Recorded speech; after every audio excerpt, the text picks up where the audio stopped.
seja bem-vindo ao nosso programa de estreia. A partir dessa semana, você estará conosco no Joyce Entrevista. Sejam bem-vindos. E para iniciarmos esse programa, eu quero dar as boas-vindas ao nosso convidado de hoje. Ele é advogado, cristão e um colecionador incrível. Vamos receber o Dr. Marco Aurélio Pelizari Lopes. Seja bem-vindo, doutor. Obrigado, Joyce. Muito carinho. Fico envaidecido com as palavras e é uma honra estar aqui com você, nossa amizade de muitos anos, e eu desejo muito sucesso ao programa e reitero assim, a minha felicidade de estar presente hoje. A honra é nossa, doutor. Mas hoje aqui nós vamos profundamente, viu? Nosso programa tem uma pegada da gente ouvir histórias, insights e principalmente contribuir com você que está nos assistindo. E para nós iniciarmos, doutor, gostaria de saber quem é o Marco Aurélio Pelizari Lopes. Eu sou um advogado, como eu disse você, eu sou cristão, eu creio em Deus. Eu sou uma pessoa da paz, uma pessoa, posso dizer, ansiosa até certo ponto, mas tranquilo por outro lado. Sou uma pessoa metódica e sou chato comigo mesmo, não sou chato com os outros. Eu costumo dizer, eu sou chato comigo mesmo, eu me cobro muito. Até que passa a ser bom na minha vida isso aí. Então, eu ali a minha chatice com o método, por ser o fato de ser metódico também, sabe? Muito bom.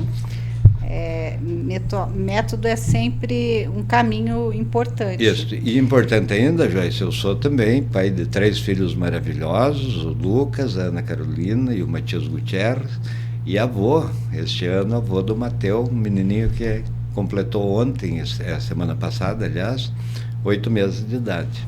Parabéns, doutor. Obrigado. E família é sempre muito importante. Agora, você também é filho de uma escritora, ex-vereadora de Laranjeiras do Sul, e de um advogado que também marcou história aqui na cidade, que é o Dr. Xenofonte. Pesa para você um pouquinho esse legado? Quer dizer, ainda é irmão da Nêmora, irmão do Jefferson, mas essa descendência tua, essa ascendência tua, melhor dizendo, pesa para você? Pesou em algum momento ou foi só inspiração? Olha, Joyce, eu tive o privilégio, Deus me deu esse privilégio de ter uma família sensacional, né? Meu pai foi um grande advogado, um grande homem, uma pessoa muito respeitada. Até hoje, papai já faleceu em 1985, até hoje ainda falam dele. Minha mãe, então, nem se fala, né? Foi uma pessoa além do seu tempo. Mamãe foi a primeira vereadora, a primeira motorista de Laranjeiras do Sul, a primeira motociclista. Ela foi guarda-livros, que é a atual contadora, foi guarda-livros da Prefeitura Municipal de Laranjeiras do Sul. Depois ela administrou uma grande empresa, que era do meu avô e do meu tio. E deixou, assim, exemplos que nós passaríamos, assim, um bocado de tempo se fosse falar da mamãe, sabe? Então, isso aí não deixa de ser uma grande responsabilidade, além de lições de vida de ambos, né? Tanto do pai como da mãe. Claro. E é do seu pai também a abertura do escritório de advocacia que você e a doutora Nêmora administram até hoje. O passarinho me contou que o escritório está completando 80 anos esse ano. Eu queria saber qual o segredo para manter uma empresa, uma banca jurídica por quase um século. Então, Joyce, o escritório tem uma história muito bonita, e também é uma honra e um orgulho muito grande dar continuidade a esse trabalho do papai. Ele veio para cá em 1945, com o advento do Território Federal do Iguaçu. Eu costumo dizer, ele não chegou antes, que o território foi criado em 43, e nem chegou depois, quando foi foi encerrado em 46 pela Constituição de 46. Ele chegou em 45, que foi o ano que foi implantada a Justiça do Território Federal do Iguaçu. Era uma justiça federal, até escolher o primeiro juiz, quem seria, o escrivão, aquela parafernália toda. Então ele chegou junto com o Poder Judiciário do Território Federal do Iguaçu. Papai era gaúcho, de Caçapava do Sul, uma das cidades mais antigas do Rio Grande do Sul.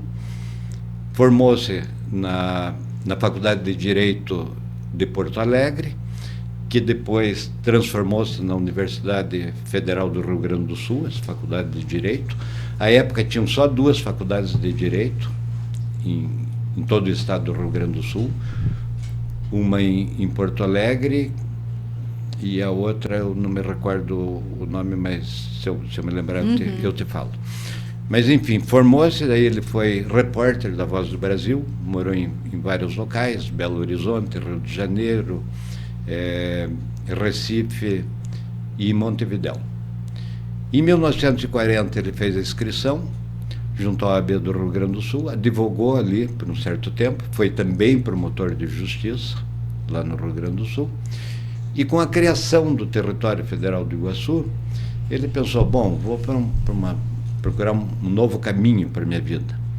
E veio de mala e cuia, costumo dizer, com uma bombacha rota, com o terno, com a máquina de escrever, com as canetas, com uma parafernália de livros. Veio para Laranjeiras do Sul, morou no primeiro hotel que tinha aqui, que era da Dona Antônia de Oliveira,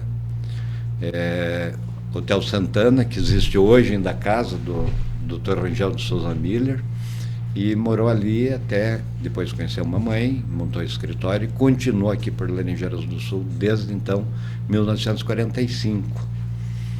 E então o escritório tem uma bela história. Eu me formei em 1980, tive oportunidades de ter ficado em Curitiba, nessa época eu já estagiava em outros escritórios, já tinha feito concursos também, tinha passado nos concursos que eu fiz, mas eu queria muito ser advogado. Eu queria muito voltar a trabalhar com o papai, que foi uma bênção também de Deus. A gente trabalhou só 5 anos juntos. Em 85 ele infelizmente faleceu. E eu tive que então tocar o escritório, até depois incentivar a Nêmora, lá nos anos 1990, a tornar-se advogada, e depois minha sócia também. Nossa, muito bonita a história mesmo. E você então, Marco, já vai com 45 anos atuando como operador do direito, né? Mudou muito a carreira, os procedimentos, os processos. Ainda te encanta os olhos de fazer uma sustentação, de fazer uma peça, enfim, você já atuou aqui como promotor ad hoc, juiz leigo ad hoc também, né? Juiz leigo ad hoc.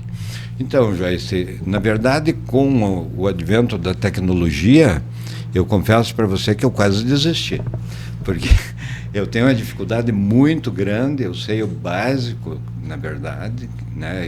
Eu nunca fiz um curso de informática, tenho dificuldades imensas, assim, com sistemas judicial, com uma série de coisas, e o braço direito meu tem sido a Nêmora, que é bem esperta nesse assunto, sabe muito mais do que eu, me ajuda, mas eu cheguei a bambear as pernas naquela época ali, quando começaram os sistemas ProJude, que é hoje no estado do Paraná, eu tive bastante dificuldade. E então essa tecnologia, ela passou a fazer com que o andamento dos processos seja mais rápidos, né? O juiz dá um despacho lá, dá um clique, já te abre o prazo, você tem que atender, e advogado tem prazos para cumprir. Se não cumprir o prazo, você pode perder o processo, uma série de coisas. Então a gente trabalha mais ou menos sobre uma pressão, diferente da época da máquina de escrever, que você ia lá, mandava por diário oficial, até publicar, você ganhava uns dias, aquela coisa toda. Hoje não, hoje a coisa é muito mais rápida, sabe? E aumentou também um grande volume de novidades no Poder Judiciário, ações que não entravam. Vou te dar um exemplo só. Quando você entrava com uma ação contra o INSS, as pessoas tinham medo de entrar com ação contra o INSS, porque achavam, um órgão federal, depois vão me perseguir, não sei o quê. Então era raríssimo você entrar. E hoje, acho que um dos maiores volumes de demandas judiciais são demandas contra o INSS.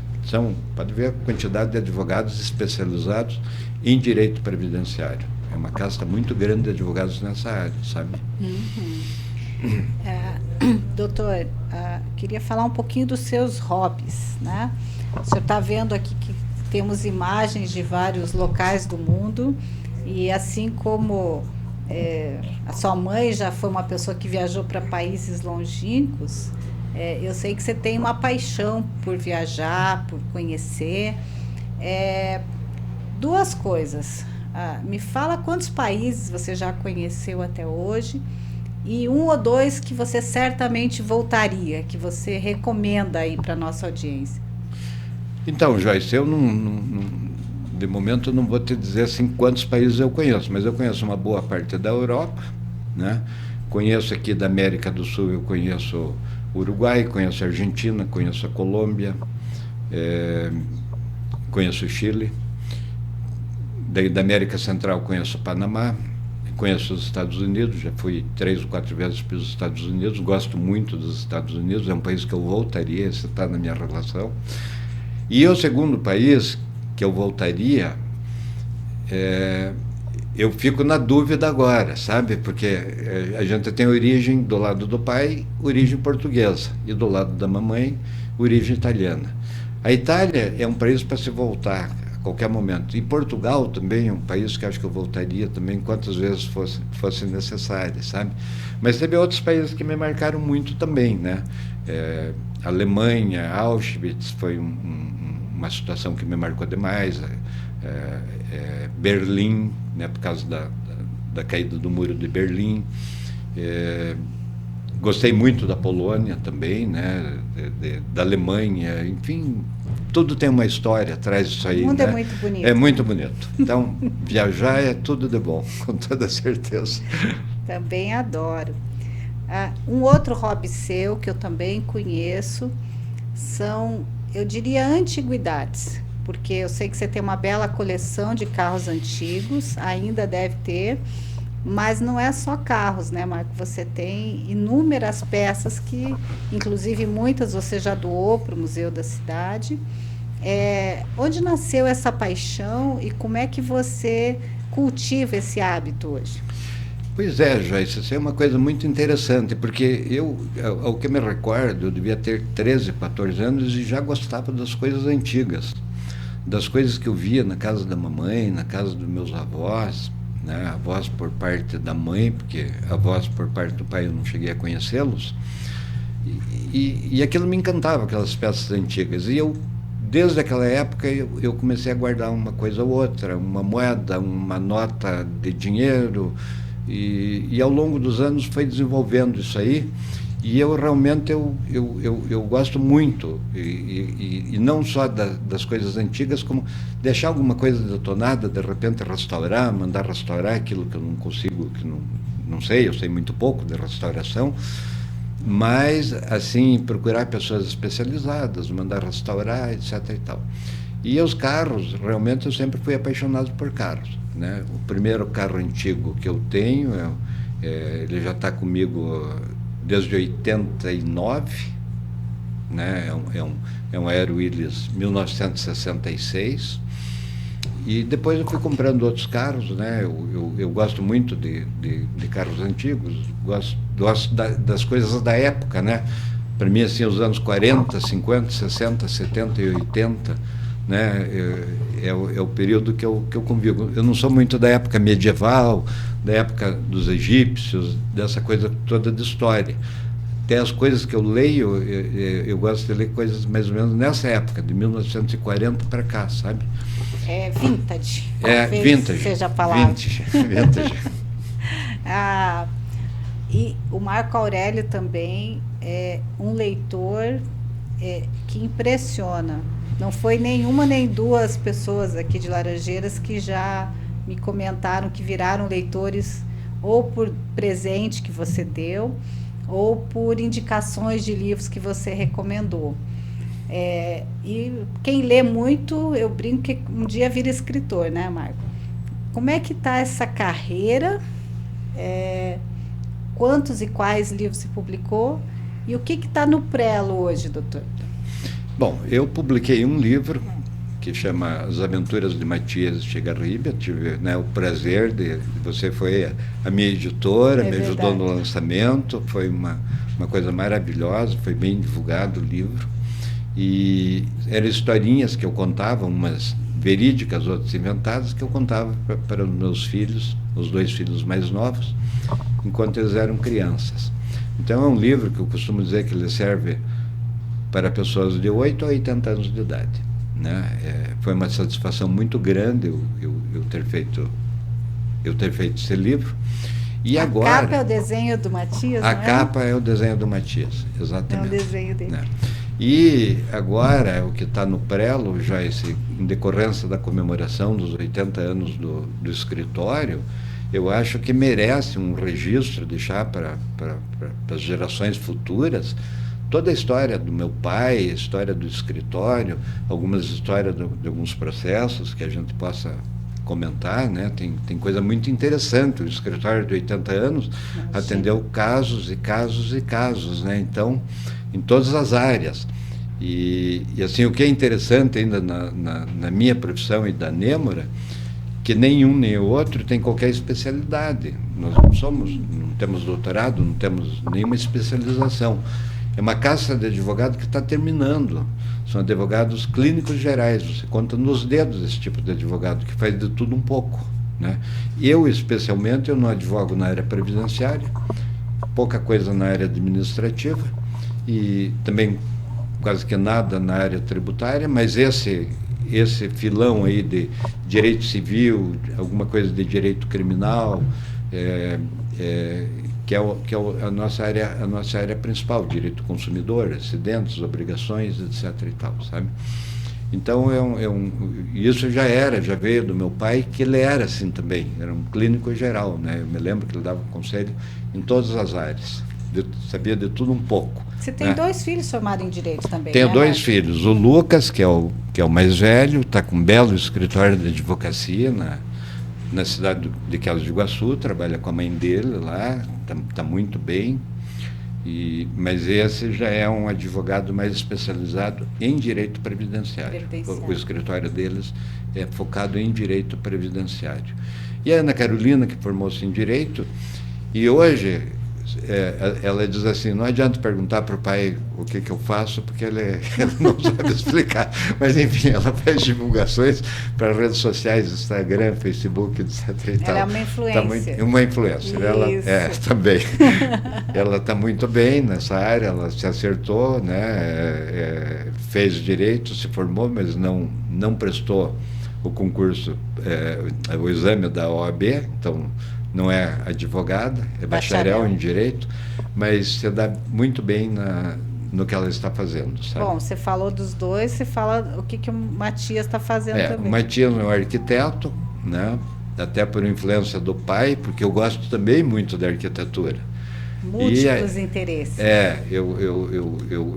Aliás, viu, Joyce, quando eu viajo, eu gosto de ir para cidades grandes, porque eu gosto de observar a arquitetura, sabe? Eu gosto de levantar de manhã, sair caminhar, pega uma rua, vai e volta pela outra, olha os prédios, olha as construções, aquela coisa toda. E aí o Matias, quando ele estava para entrar na faculdade, ele estava na dúvida entre engenharia e arquitetura. Eu torcia para que fosse arquiteto. Mas quem fez a grande diferença foi a irmã dele, a Ana Carolina, que falou: Matias, quando você olha uma ponte, você pensa assim, nossa, que trabalho que deu para esse engenheiro ter dimensionado essa ponte, fazer os cálculos, etc. e tal, ou você olha a beleza da ponte? Não, olha a beleza, então você tem que ser arquiteto. E o Matias está indo muito bem na área dele também, sabe? Tem um escritório em Guarapuava, tá... Enfim, todos os meus 3 filhos, com a graça de Deus, só me orgulho. Que beleza. Doutora, agora a gente vai aprofundar um pouco aqui, porque é um podcast para a gente marcar a história. Eu quero saber o seguinte: que capítulo da sua história você quase não conta e devia? Olha, Joyce, eu já contei mais. Foi uma coisa muito triste que aconteceu comigo. Eu fui um alcoólatra durante um certo período. eu era consciente do alcoolismo, eu procurava clínicas, eu me internava, dali a pouco eu voltava. E aí uma certa noite, eu literalmente me ajoelhei e pedi a Deus, ergui as mãos e pedi a Deus: Senhor, tira isso da minha vida. Foi como fazer isso aqui. Sabe, eu no outro dia não bebi mais nada, eu não como sagu, porque se for de vinho, eu não como bombom recheado com licor, eu não tomo cerveja sem álcool, eu evito vinagre, enfim, não me faz falta mais. Isso aí está com 20 e tantos anos, 22 para 23 anos, que eu não tenho mais nada. Então, isso foi uma benção. Na época, eu acabei incentivando, ajudando muitas pessoas. Com esse depoimento, fui até em escolas, assim, não tenho vergonha de contar essa passagem, porque eu me superei. Eu tenho uma carta assim que é extremamente emocionante, que minha mãe me escreveu pedindo para mim deixar a bebida. Essa carta está a 4 chaves guardada para o resto da minha vida, sabe? Nossa. Então, isso aí foi uma passagem triste, mas ao mesmo tempo de superação e com a bênção de Deus. E que também pode ajudar muita gente, né, Marco? Não tenho dúvida. Eu entendo você muito bem. Doutor, então agora eu queria saber, vamos ampliando aí a nossa conversa com perguntas bastante íntimas, ou pelo menos que nunca fizeram para você, né? E eu queria saber o que não te fez crescer. Olha, Joyce, eu sempre trouxe, a minha mãe, ela ensinava para nós, quando era jovens: olha, não façam mais dívida acima daquilo que vocês conseguem pagar. Então, eu sempre fui assim muito medroso com dívidas, com bancos, etc. e tal, sabe? Até hoje, a única dívida que eu tenho é meu cartão de crédito, é questão dos impostos que eu pago, água, luz, o celular, esse tipo de coisa. Eu não tenho um empréstimo financeiro há muitos e muitos anos. Eu financiei uma vez um carro só, paguei 2 parcelas, corri no banco, fui lá e digo: viu, eu quero resgatar, não quero mais ficar pagando isso aqui, me deu um desconto, quero pagar. Então, eu acho que isso, ele te deixa assim, sem possibilidades. Você, como empreendedora, como administradora, você sabe que muitas vezes você tem que procurar recursos até para você investir numa atividade, numa coisa, numa outra, alavancar o negócio, né? Então, por conta disso, eu acho assim que foi uma coisa que eu deixei a desejar, mas não reclamo, sabe? Não, tá bom. A gente ouve muitos conselhos, né? Marco, me conta uma virada que você quase não fez, ou que você não fez, que você poderia ter feito e não fez. Então, Joyce, tem um caso interessante e correlacionado até com a história de papai, que o pai veio para cá por causa do território federal do Iguaçu. Ele saiu lá do Rio Grande do Sul, só vou para uma capital, criou-se um território, né, para chegar junto com essa capital. Eu me lembro bem que quando criou o estado de Tocantins e foi escolhida a cidade de Palmas para a capital, eu cheguei quase a pegar um carro, um avião e ir até lá. Digo, vou começar uma nova vida lá em Palmas, né, chegar junto com uma capital. Mas depois, pensando bem, digo: mas meu Deus, eu gosto tanto aqui desse clima, dessa cidade, né? Papai e eu sempre gostávamos muito de dizer que o clima de Laranjeiras do Sul é um dos melhores climas do Brasil, do Brasil, sabe? E é verdade. E aí pensei, digo, mas deixar uma história para trás e ir para uma nova capital, digo, isso não é para mim, sabe? Então, eu deixei de ir, mas não me arrependo, sabe como? Claro. De repente teria feito uma bobagem. Então. Não vamos saber, né? Não vamos saber. Agora eu queria saber o seguinte: um erro caro que te ensinou uma coisa que hoje é barato de aplicar, que você pagou caro para compartilhar conosco aí, para não errarmos. Então eu vou te falar de uma história financeira, e isso também era um conselho dos pais, que eles diziam assim: quem faz uma bobagem paga por ela. E certa vez eu peguei uma ação, tinha um advogado, amigo meu de Curitiba, eu pedi para esse advogado cuidar da ação, uma ação de um cliente daqui da região, e o advogado cuidou da ação, mas acabou perdendo um prazo e isso gerou um prejuízo para o cliente. E E quando eu fiquei sabendo disso, eu tive que chamar o cliente, contar para ele da situação e paguei. O cliente foi muito camarada, ele fez um acerto comigo e paguei do meu bolso. Então foi um erro ter confiado inteiramente numa pessoa, um caso que tinham me confiado, e depois eu ter que, além de não ganhar nada, ainda tirar do bolso para pagar. Mas ainda dou graças a Deus de que o cliente compreendeu a situação e aqueles deslizes que você acaba fazendo na vida que te serve de exemplo para... Principalmente no começo, né? A gente às vezes é mais imprevidente, né? É verdade. Doutor, o que você faz quando ninguém está vendo? Bom, eu deito no sofá, ergo os pés para cima, pego um livro, assisto um filme. Eu fumo cachimbo, eu me dou o direito de fumar daí dentro da sala, abro a janela, porque eu estou em casa, a casa é minha. Então eu fico assim à vontade, boto uma bermuda, de chinelo, de pé no chão, eu faço isso já. Que coisa boa. Coisa boa, exatamente. Escarrapanchado, dizia um amigo meu, escarrapanchado no sofá. Verdade. Qual crença você desaprendeu? Não é que eu desaprendi, eu já frequentei igrejas e hoje eu não frequento mais, Joyce, sabe? Eu não frequento, mas eu tenho uma crença muito grande, eu sou um cristão, eu acredito em Deus e sou testemunha viva, costumo dizer, do milagre que aconteceu comigo por causa do oculismo. Então, não é que eu desaprendi de ir na igreja, eu não sei nem te explicar por que eu até não vou na igreja. Talvez devesse ser isso, sabe? Voltar. Me conta um ritual diário que você faz e que qualquer pessoa pode copiar amanhã de manhã. Eu sou uma pessoa que durmo cedo, então eu vou para a cama às 10 horas da noite, eu leio ali 20 minutos, leio 1 hora, a leitura para mim é um sonífero, isso desde menino eu acostumei a ler, então eu leio, sou realmente um leitor, eu preciso ler, não é ler no celular, eu tenho que ler livro, tenho que folhear o papel. Até eu tenho dificuldade para ler em notebook, celular, coisa que eu valha, eu tenho que ser livro, e ainda com a caneta, para grifar, para dobrar a folha desse jeito assim, sabe?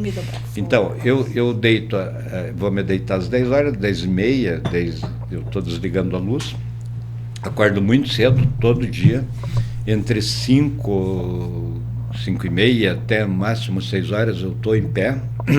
Se não tem sábado, domingo, Natal, Ano Novo, se estou viajando na mesma toada. Faz parte daquela daquela rotina.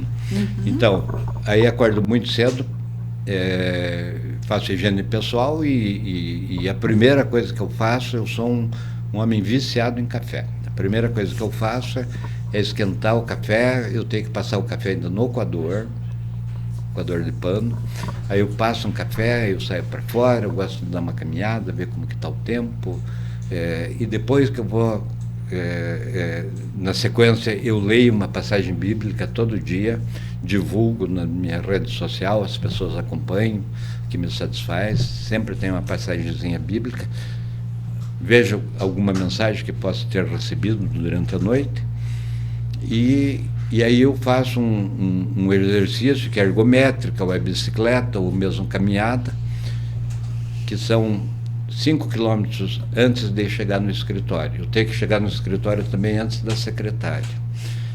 Isso é aquela coisa que é chato comigo mesmo, né? Então, retorna lá. Eu tenho que abrir o escritório. Eu chego no escritório, 15 para as 8, 20 para as 8, estou lá no escritório. Chego lá, esquento a água de novo para passar mais um café. Para o próximo café. Assim vai indo.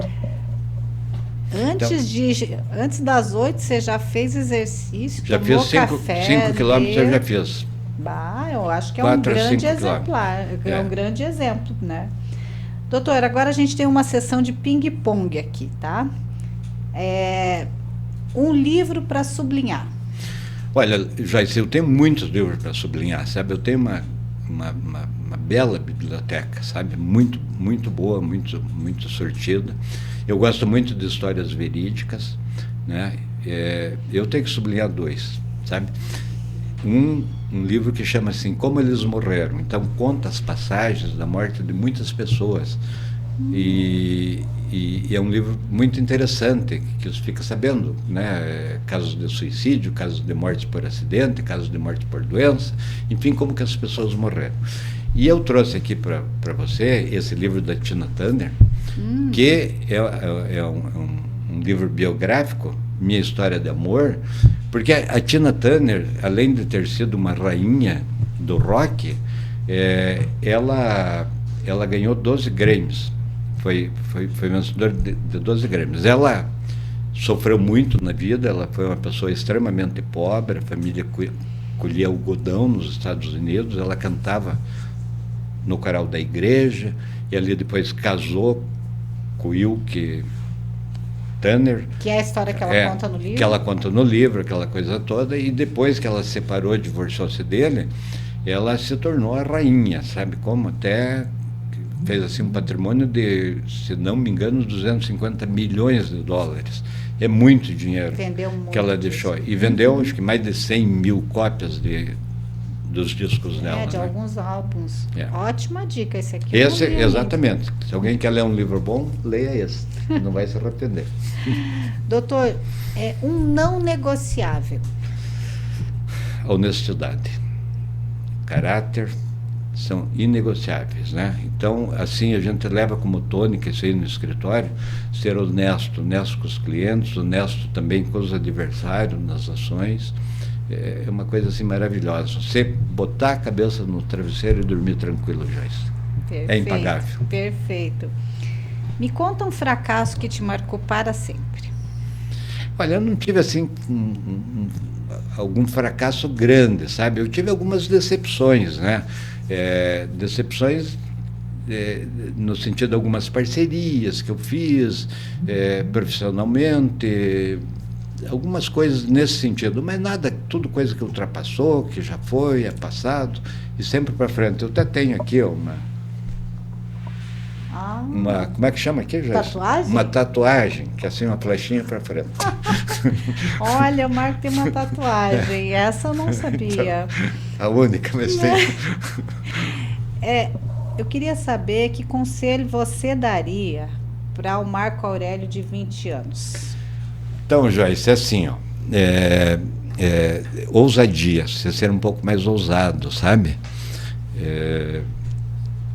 Tem um ditado que diz assim, diz que Deus te dá 3 oportunidades na vida de você ficar rico. As minhas 3 passaram, sabe? E eu sei bem quais foram, sabe? Assim, 3 oportunidades. Por falta de coragem, de ousadia, era coisa que eu ia poder vencer, mas isso aí passou. Talvez não foi a vontade de Deus e está tudo certo também, mas às vezes você tem que ser ousado em algumas decisões, sabe? Então a ousadia foi que me faltou naquela época, sabe? É um bom conselho. Eu queria que você me dissesse uma frase que te guia, que você tem como um pensamento. Tem uma bela frase que serve para toda a vida. O que não tem remédio, essa frase do papai, o que não tem remédio, remediado está. Quer dizer, o que não tem solução, remediado está. Se morreu, não vai voltar, pode voltar em outra vida, mas não vai voltar. Que não tem, pode ver, serve para tudo. Que não tem remédio, remediado está. Eu gosto dessa frase, que não faz a gente ficar remoendo o passado, né? Doutor Marco, para a gente encerrar, queria que você fizesse um desafio para a nossa audiência. O que eles poderiam fazer nos próximos 7 dias que teriam impacto na vida do público, ou dos jovens advogados, ou dos colecionadores? O que você diria para a gente? Olha, Joyce, eu te diria o seguinte, sigam assim o meu exemplo, sabe? Que vocês vão ser felizes, eu sou muito feliz, sabe? Sou muito feliz, eu tenho grandes amigos, eu preservo essas amizades que eu tenho, eu gosto de conversar com os meus amigos, eu sou uma pessoa metódica, então eu levanto, eu faço todo esse ritmo. Isso me fez um bem danado, eu dormia muito mal, eu tinha insônia. Aí, um certo dia eu fui para o Paraguai, vi uma bicicleta, digo, viu, mas eu quando era menino eu era ciclista, eu vou comprar essa bicicleta. Comprei a bicicleta, comecei a pedalar. Olha, foi um santo remédio. Eu comecei a dormir muito melhor, pedalava no final da tarde, ainda pedalo. Acabei dormindo melhor, terminou toda aquela insônia, não precisou de remédio nem nada. E, assim, a questão também, na parte da manhã de fazer esse certo exercício, eu vou para o escritório com outro ritmo. E uma coisa que eu não te falei, que também vale a pena, tira uma sonequinha depois do almoço, ali 15 minutos, 20 minutos, eu assistindo o jornal, que seja, pode ter certeza que é um santo remédio, sabe como? E para os colegas advogados, quem está começando na profissão, eu costumo dizer, o sol nasceu para todos, vão em frente, tem espaço para todo mundo, sejam responsáveis, sejam honestos com seus clientes, com os adversários, que vocês vão ter sucesso durante sua vida profissional. Muito bom. Doutor, foi um prazer receber você aqui, marcando o nosso programa de estreia. E para você, se fez sentido, bora fazer exercício, bora acordar cedo e bora ler, porque ler é o aprendizado que nunca vão tirar de você. Se você gostou, compartilha com quem está assistindo e até a próxima.